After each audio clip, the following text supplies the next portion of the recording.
I said in our last programme that perhaps the actor's most difficult problem was in handling soliloquies. Well, I was wrong.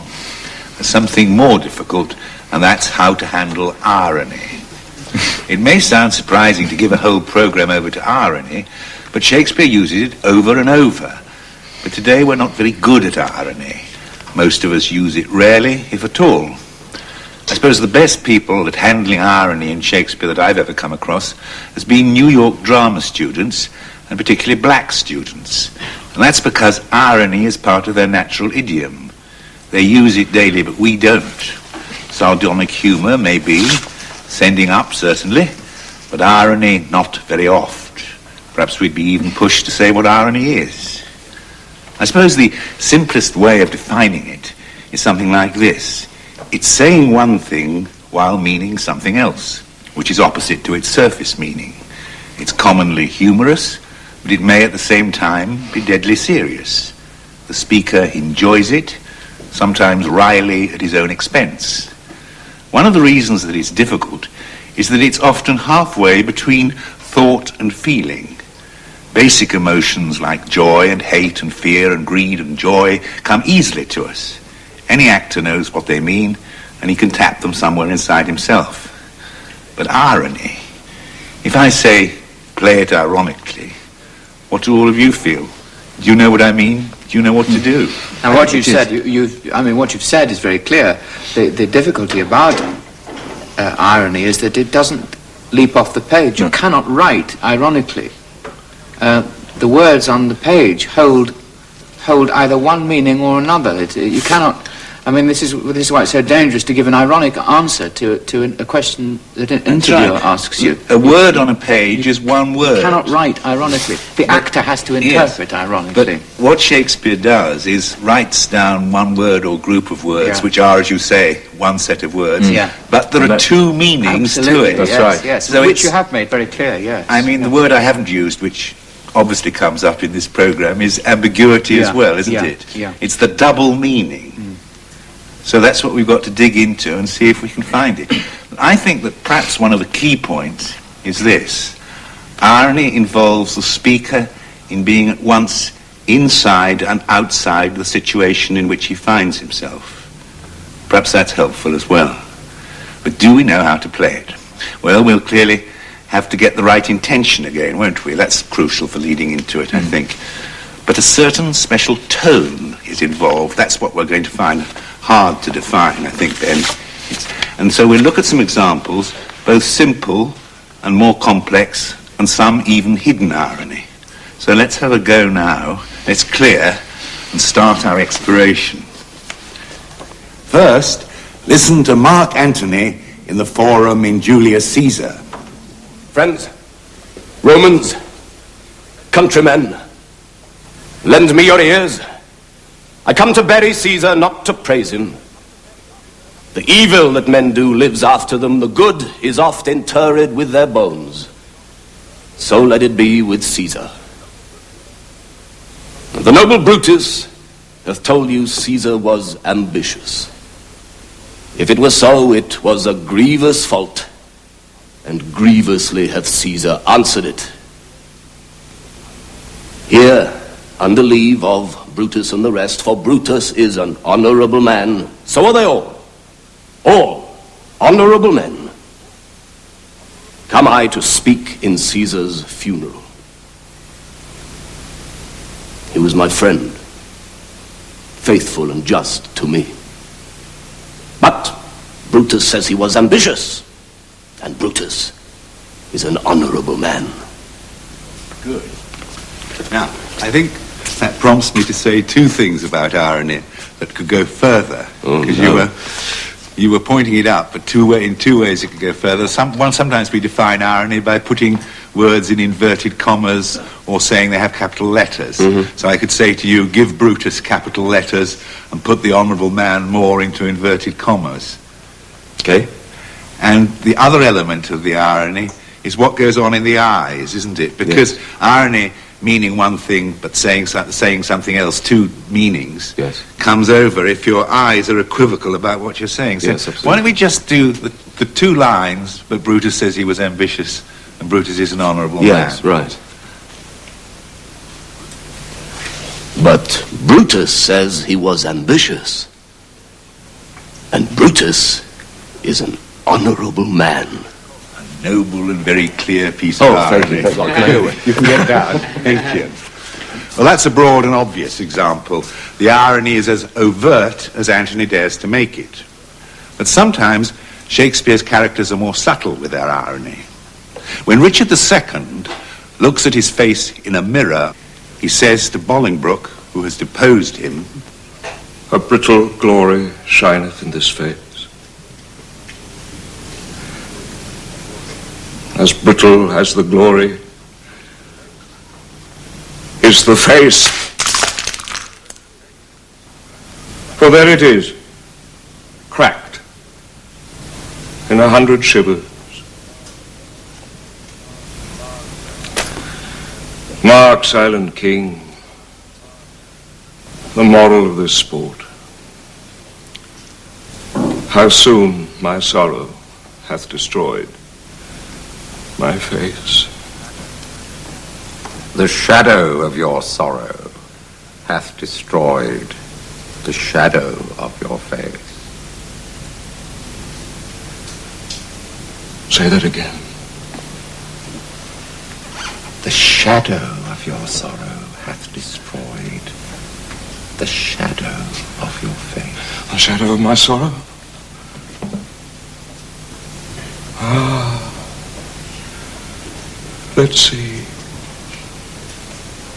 the shadow of your sorrow hath destroyed the shadow of your face. This is both ironic and ambiguous. The situation seems to be about the grief and the emotions of the king, but those are the key lines. I think that what Bolingbroke really means here goes to the very heart of Richard II's nature. I believe that Richard is a player king in the sense that he plays a kingship, and his emotions are often more emotional indulgences which make a kind of play out of the reality around him. He turns the situation he finds himself in into a cue for emotional and dramatic display. And he does so here, and Bolingbroke catches him at it. Breaking the mirror and saying, "Mark how my sorrow has destroyed my face," is a dramatic and striking gesture. But Bolingbroke really sees through it. So the shadow of your sorrow really means the unreality of your sorrow. The shadow of your sorrow hath destroyed the shadow of your face, i.e. your false sorrow has merely destroyed your false, playerly face. In other words, Bolingbroke is telling Richard that his sorrow is as unreal as the rest of his public persona. Well, Dickie, you played this famously many years ago. How does that passage strike you coming back to it? I think that the way I try to interpret Richard, the tragedy was that he never actually discovered himself. Even in moments like this, he doesn't really understand. He's in a state of almost perpetual bewilderment, and I think this is his tragedy. In the very beginning of the play, in the first few scenes of the play, when we concentrated very much on the, as you're saying, the player king, the show-off, the demonstrator, the sort of dandy-like, sometimes played homosexual king, which I think is wrong, but certainly the show-off king. And there are glimpses of his search for himself and his internal reality, perhaps as early on as the return from Ireland. But of course there are moments when the king has that self-knowledge and Yes. he's ironic about himself, which we'll look Yes. at a bit later in the programme. Yes. It's an unfair test to just Yes. ask you to do that one bit. Yes, Yes, but I just wonder, well, I mean, I don't really think that what the little sequence we've just done, I wouldn't describe it as an example of either irony or ambiguity. Well, not the sequence isn't, but No. your remark is, I think. Well, not altogether, John. I mean, isn't it rather more saying it's not... If you're being ironical, then you're being disingenuous and saying something meaning the reverse of what you say. In this particular case, it's nearer to gentle sarcasm, actually, than to irony, I think. Why I think it's irony is I think it does have the double meaning of irony, because to him, the remark seems to be a sympathetic remark of his state, and he takes the surface meaning, but actually you mean something else, and that's why you're making an ironic joke, because you know he won't understand you, because Well, in he's that so case, I did it self-wrong. wrong, because then I should have But where played does, it, where does sarcasm more end and where does deadpan irony and begin? less sarcastically, then. I mean, I didn't play irony then, I played gentle sarcasm. Let's stick to this one point, because Yep. it is irony, because you are saying a surface thing which he thinks he understands, but you're really saying a criticism of him which he doesn't understand. Well, then I should have said it as a surface thing. Well, and I not- think we should not round it reflection. off by doing it again. The other way. It'll probably come out Well, the same. but I'm not- irony and ambiguity, you've got to play both meanings, haven't you? Right, try again. Yeah.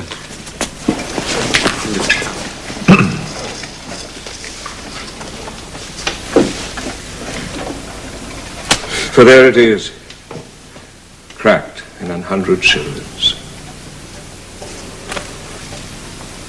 Mark, silent king, the moral of this sport. How soon my sorrow hath destroyed my face. The shadow of your sorrow hath destroyed the shadow of your face. Got it. Yeah. I'd give it to Say a mark. it Well, what's come out of this, of course, is always, as soon as we go into irony, this conversation comes up, which is how much is it overt and how much is it hidden. And I think this is a very good example where it's got to be both at once. Okay, good. Here's a particularly tricky sonnet. It's full of irony, but the irony isn't apparent at first. It is, amongst other things, a terrific exercise in our old friend's antithesis and stressing the key words. If you don't place and stress them, the speech will be incomprehensible. Let's see what happens if, first of all, you do the speech unstressed, and then see how we make it clearer by the stressing. Okay? Right. Those parts of thee that the world's eye doth view want nothing that the thought of hearts can mend. All tongues the voice of souls give thee that due, uttering bare truth even so as foes commend. Okay, point made. Unstressed, it's totally gibberish, totally impossible to follow. Now start going for the stresses and the antithetical words. Those parts of thee that the world's eye doth view want nothing that the thought of hearts can mend. All tongues, the voice of souls, give thee that due, uttering bare truth, even so as foes commend. Okay, that's stage two. You're making it clear now to us and we can go with the argument. But now let's bring in the irony, because it wasn't clear what the speaker was actually doing. And remember that you're mocking somebody. So play it more to Ben and send him up. Okay. Those parts of thee that the world's eye doth view want nothing that the thought of hearts can mend. All tongues, the voice of souls, give thee that due, uttering bare truth, even so as foes commend.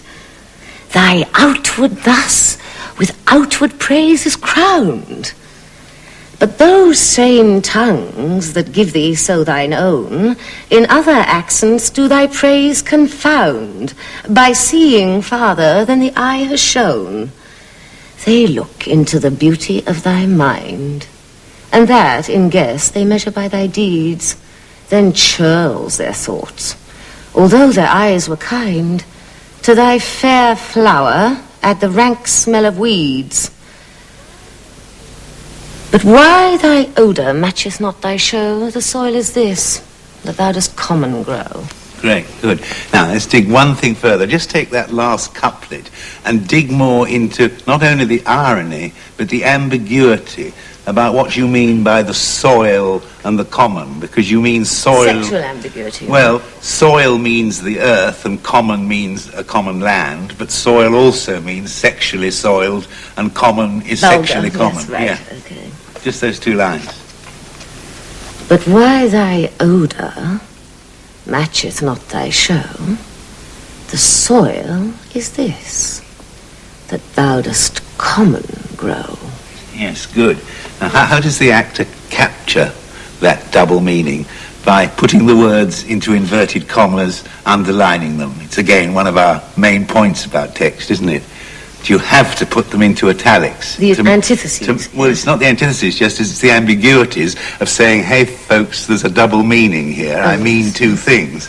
And the irony, again, is to do with meaning more than you seem to say on the surface. So you signal to the audience in a way. You have to. You have to play with the word to get the information to the audience. So that the audience has to be an active listener, not a passive listener, because if you are serving them with ambiguous words, they cannot sit there and passively listen, and therefore they are involved. That's right. So even though she's playing the speech to somebody, she's actually got to be sharing it with the audience, not just with you.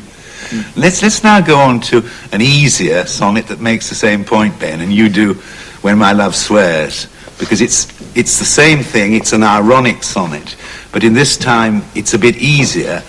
And it's a different situation because you're talking to an audience. You're not actually talking to your love, you're talking about your love.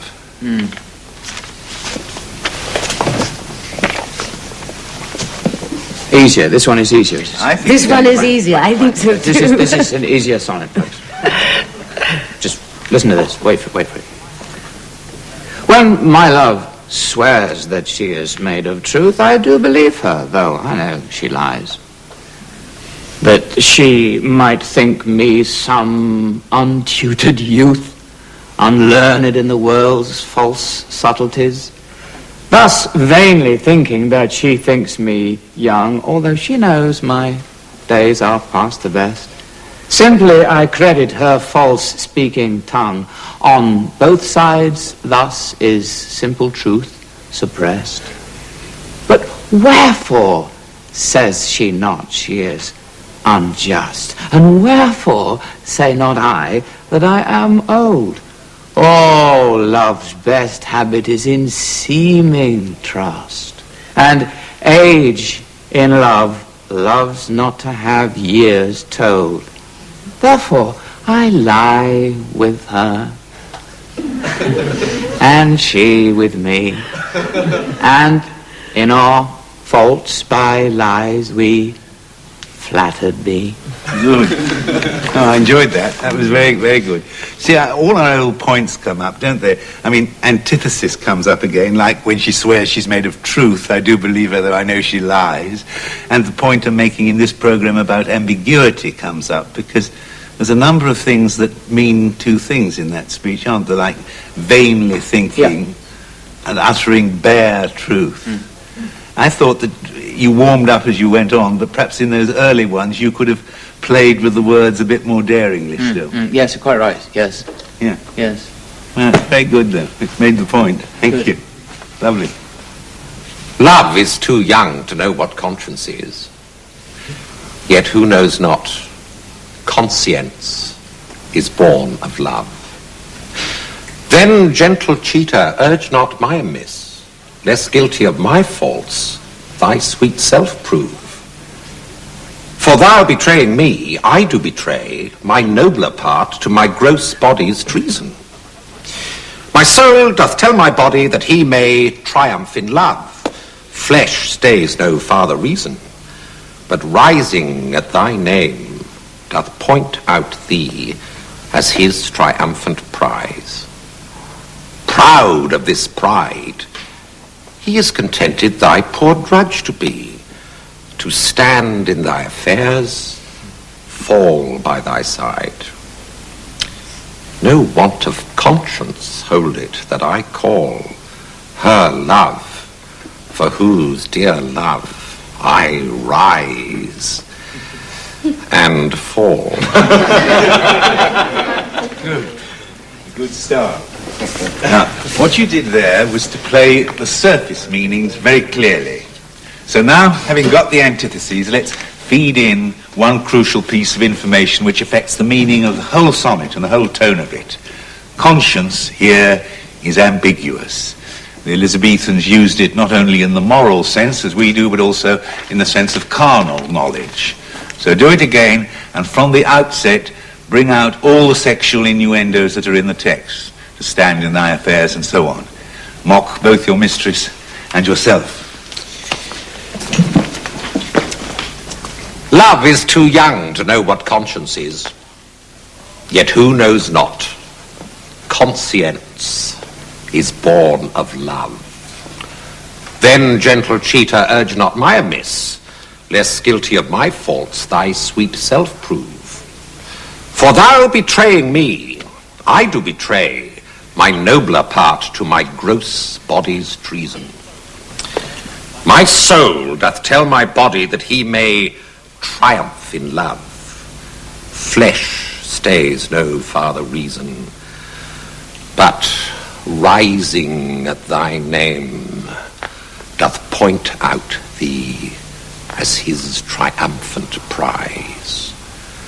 Proud of this pride, he is contented thy poor drudge to be, to stand in thy affairs, fall by thy side. No want of conscience hold it that I call her love, for whose dear love I rise and fall. Very rich in ambiguity. Now, this is very tricky verbally, which is why I want to unravel it one by one. We've got the antitheses, we've got the double meanings pretty clear. But now, let's take it one step further. As I think the thing we haven't brought out yet is the irony. Mock yourself for being more your mistress's sexual slave. And this time, share your thoughts with your audience as much as with her. So be outrageous, go as far as you can in relishing the ironic and ambiguous words. We'll take it a bit quicker. Right.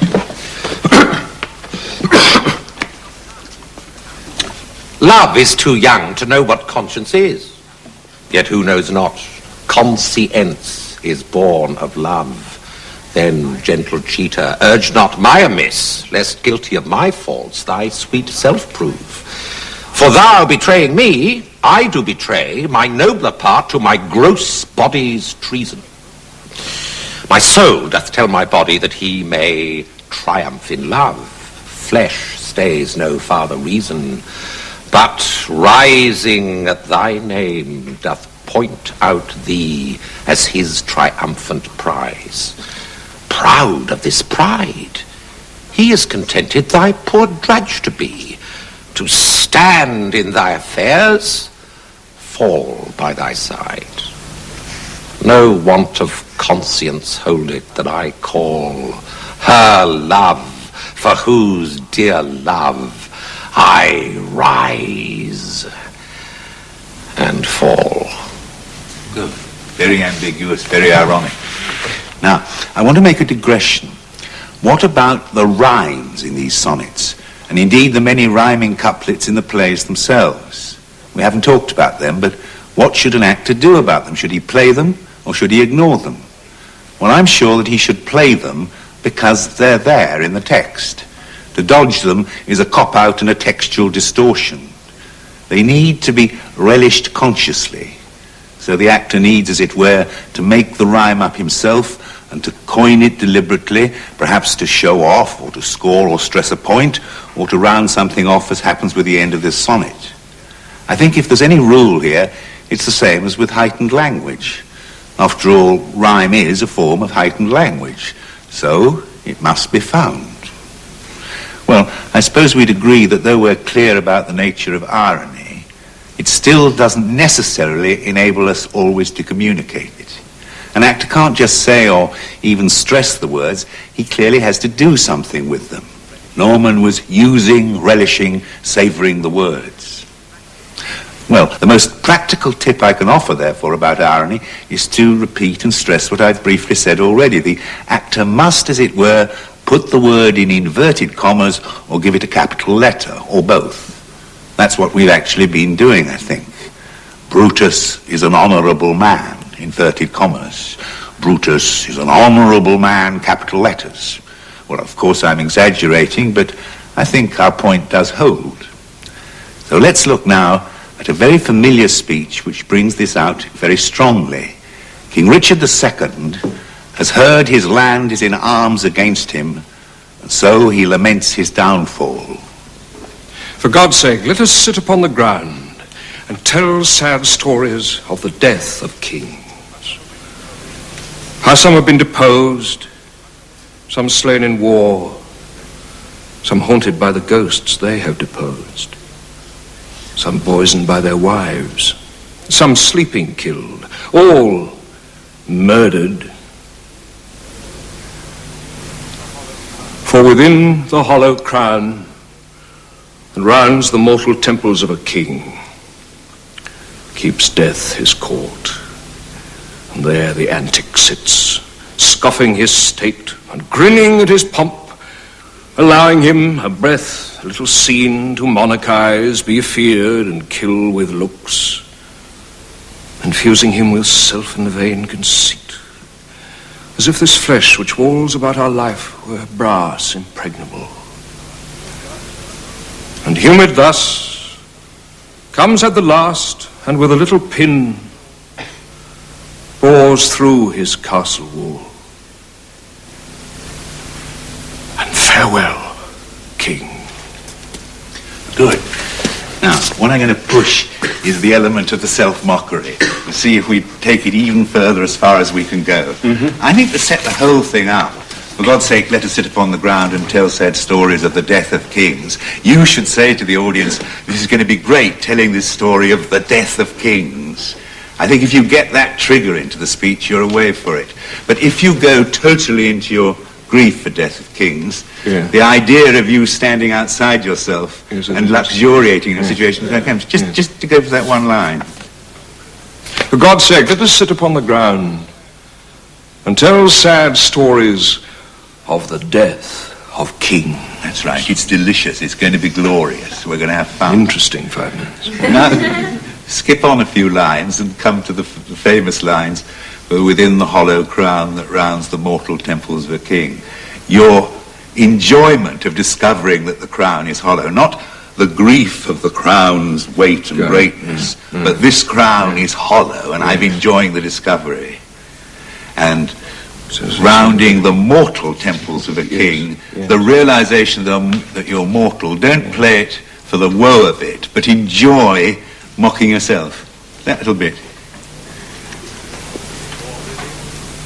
For within the hollow crown that rounds the mortal temples of a king keeps death his court, and there the antic sits, scoffing his state and grinning at his pomp. That's marvellous. Allowing him makes no end of difference. See, that line, scoffing his state, death scoffing your state and grinning at your pomp, is the clue in a way to the speech. Because death is mocking you, you realise it, and you enjoy laughing at yourself. Yes. Why don't you try it through again, having latched onto this particular thing that we're going for, now actually take it a bit quicker because you'll actually enjoy it more. Yes. Right. Okay? Right.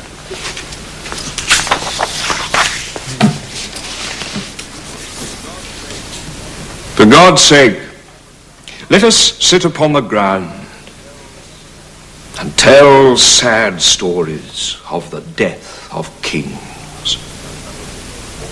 How some have been deposed, some slain in war, some haunted by the ghosts they have deposed, some poisoned by their wives, some sleeping killed, all murdered. or within the hollow crown that rounds the mortal temples of a king, keeps death his court.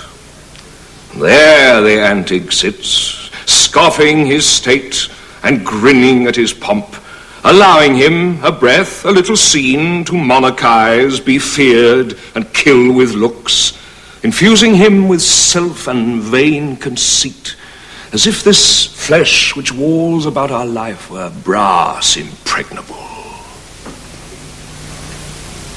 And humoured thus, comes at the last, and with a little pin bores through his castle wall. And farewell, King.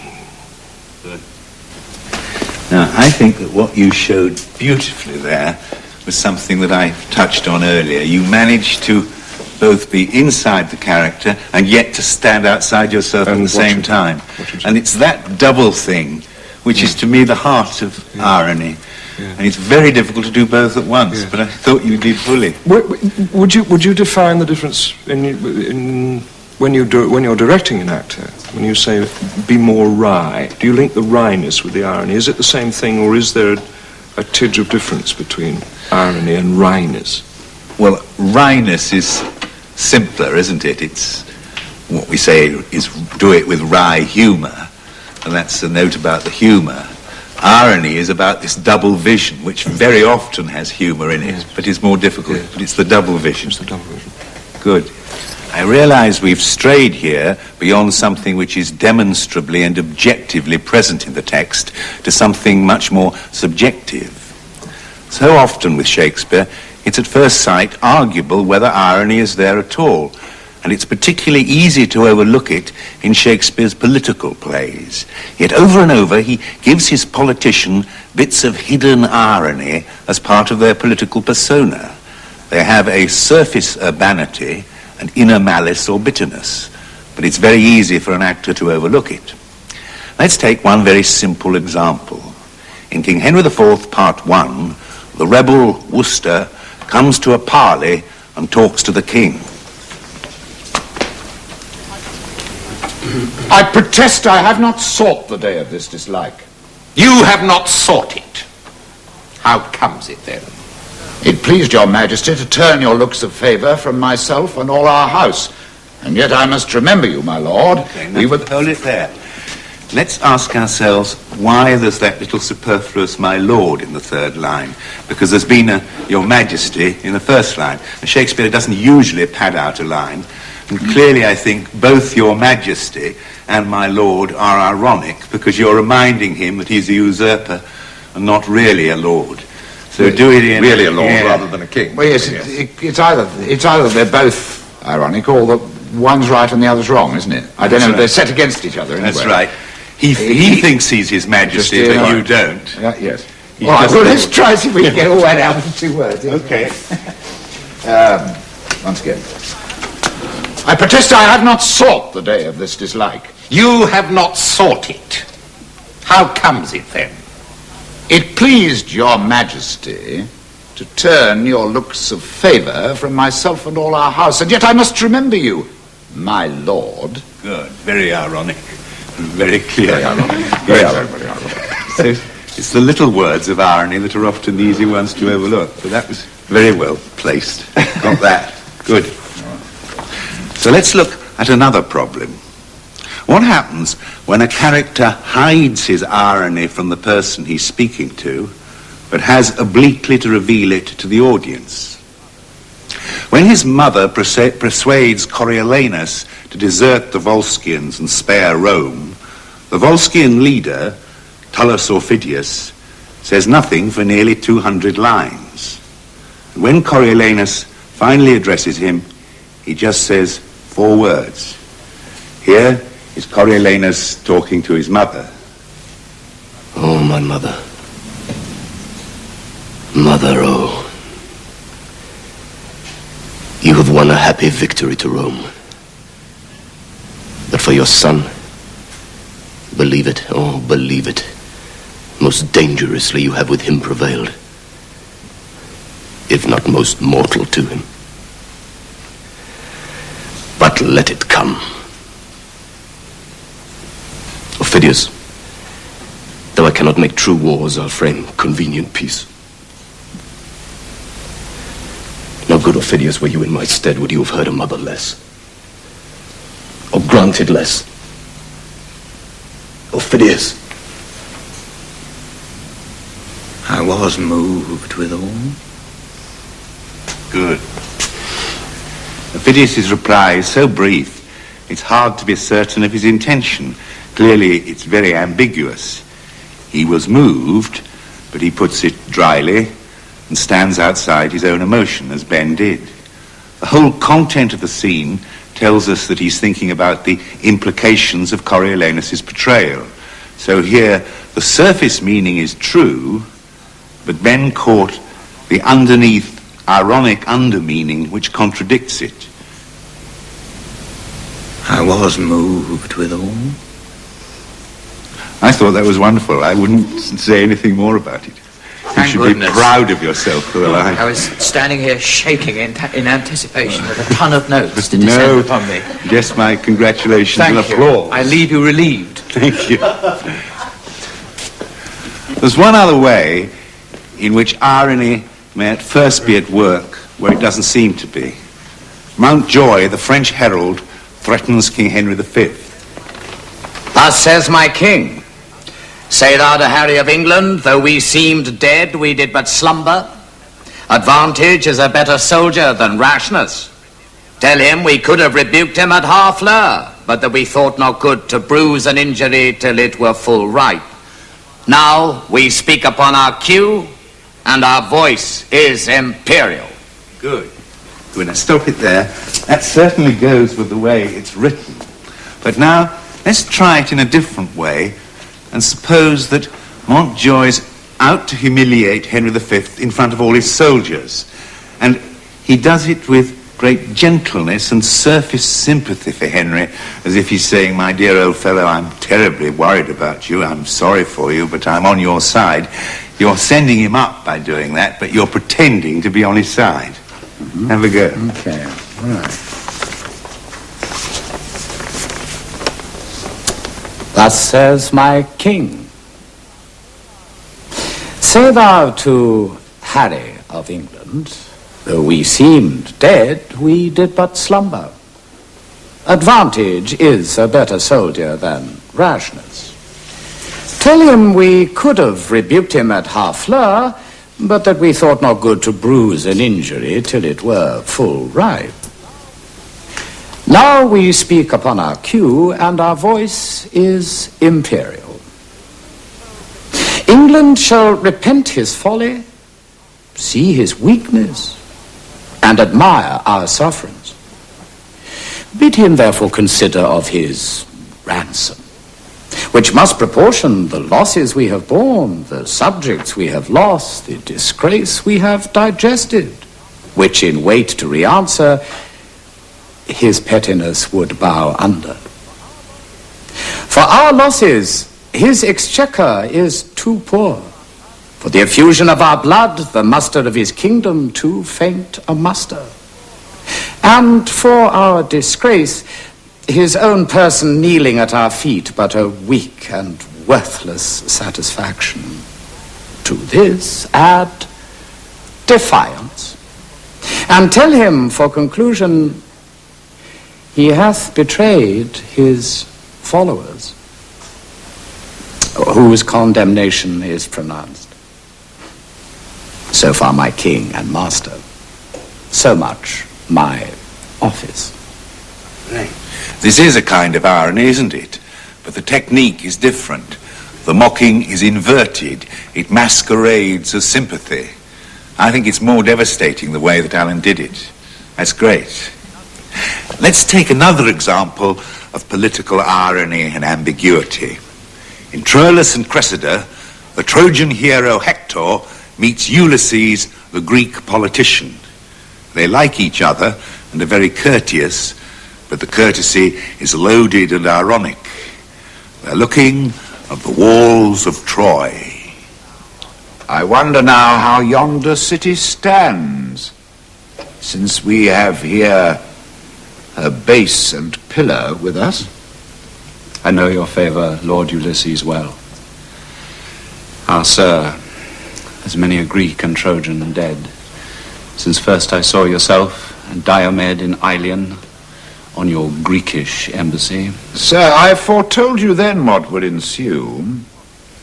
My prophecy is but half his journey yet. For yonder walls that pertly front your town, yon towers whose wanton tops do bust the clouds, must kiss their own feet. I must not believe you. There they stand yet. And modestly, I think, the fall of every Phrygian stone will cost a drop of Grecian blood. The end crowns all. And that old common arbitrator, time, will one day end it. So, to him we leave it. Good. Now let's just sit down and talk about that a bit.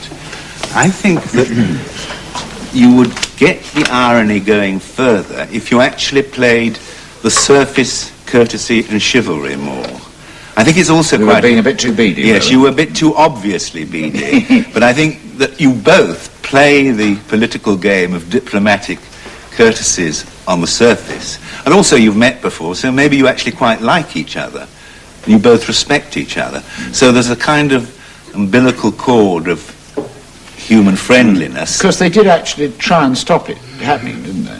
That's in right. In a way, in Yes. their first meeting Yes. that we don't see in the play. Yes, you went on an embassage to try to stop the war. And so you formed a little bond then, so you are together. But within that, the barbs will become more loaded. So like when you say base and pillar, as you did put that in inverted commas then, if it seems courteous, it can also be more rude as well. It's a funny mixture of courtesy and rudeness from Perhaps the here. answer is to just, initially, to just play the courtesy and see Yeah, what I happens. think so. And then maybe the words will do the Yes. irony for us. Yes. Let's do it. Just do it on the floor, perhaps, and just do it for the courtesy, and then we'll do it another Play it time. more Chinese. then. Yeah. I wonder now how yonder city stands, since we have here her base and pillar with us. I know your favour, Lord Ulysses, well. Ah, sir, there's many a Greek and Trojan dead, since first I saw yourself and Diomed in Ilion on your Greekish embassy. Sir, I foretold you then what would ensue. My prophecy is but half his journey yet. For yonder walls that pertly front your town, yon towers whose wanton tops do bust the clouds, must kiss their own feet. Oh, I must not believe you. There they stand yet. And modestly, I think, the fall of every Phrygian stone will cost a drop of Grecian blood. The end crowns all. And that old common arbitrator, time, will one day end it. So to him we leave it. Well, that worked, didn't it? The irony did come out more through the courtesy, funnily enough. Because the irony, if we do it that way, the irony is a shared irony and not one that's against each other. That's We right. both know the score, we both know what's going to happen, we both know it isn't actually a thing, a scene of opposition at No, all. It's that's- about two experienced men regretfully knowing what's going to happen. And I think that's excellent. Shared irony is a new kind of irony that we found. I think it's great. There's also a third character in the scene, isn't there? And that's the city, Yeah. which makes it possible for us not necessarily to be in contact, because it's dangerous when you're playing the sort of game necessarily to confront each other. So there's always the city to bounce off. That's true. As we play with each other. And there's old Time as well, who's the fourth character in the Going to scene. talk about him. See, I think that the irony goes on up to a point at which Hector breaks it. After I must not believe you. If you say to him very courteously, I don't believe a word you're saying, and then say with complete simplicity and romantic love of your city, there it is, that the non-ironic bit is the stronger after the irony, and I thought you could make a bigger change there. Aha. Yes. And I think that you could help it by getting more irony into yon walls and yon towers and saying, oh, they're wonderful, they're splendid. Bonk. And then he can undercut it. Yeah. And certainly, we've got to find more out of our favourite word, time, haven't we? That old common arbitrator, time. Now, what does it mean? It means its literal sense, but it also means death to everybody, maybe to one side, maybe to the other. Maybe it means something that you know that we are always all doomed, we're all equal. It's got to have, well, it's not irony, it's our other word in the programme, isn't it? It's ambiguity. Can I try something on it? Yeah. Let me do it when we do it. Yeah. Okay, well, let's try it again, and this time, stand up on it.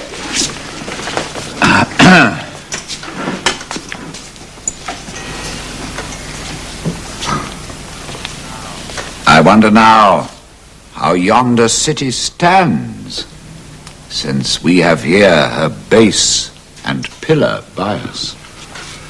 I know your favour, Lord Ulysses, well.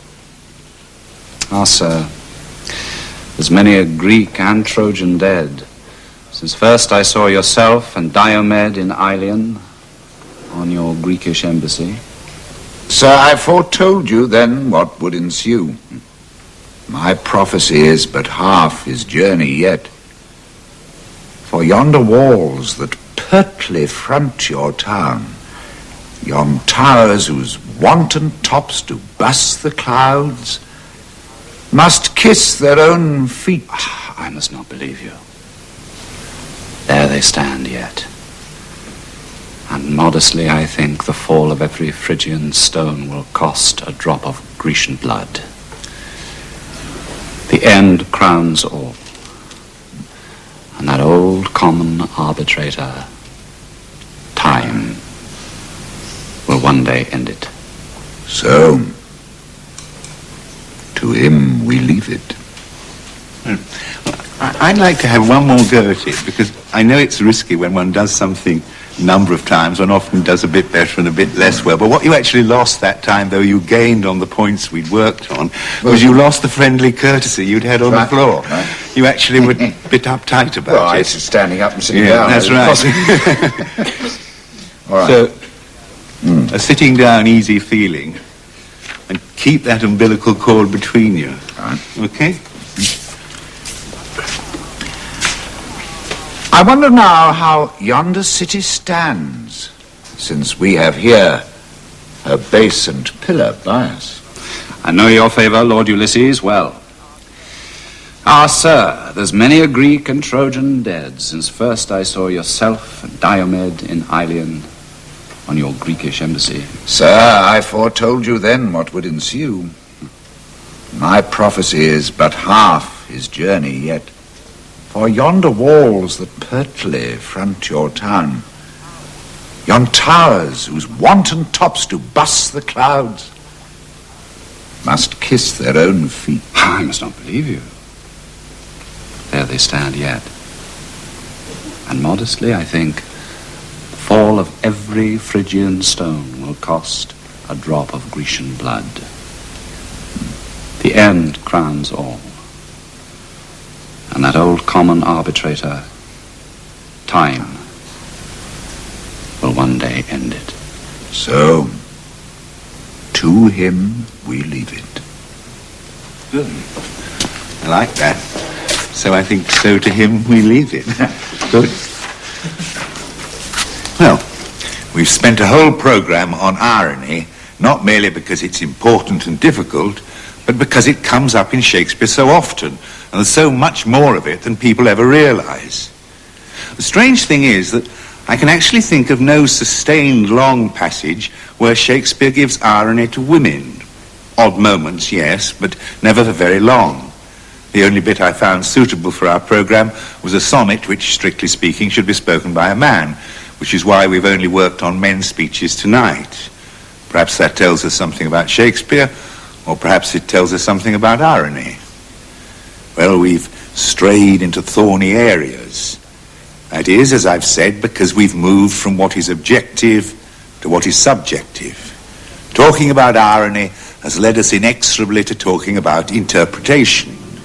In the remaining programs of this series, we shall go further that way.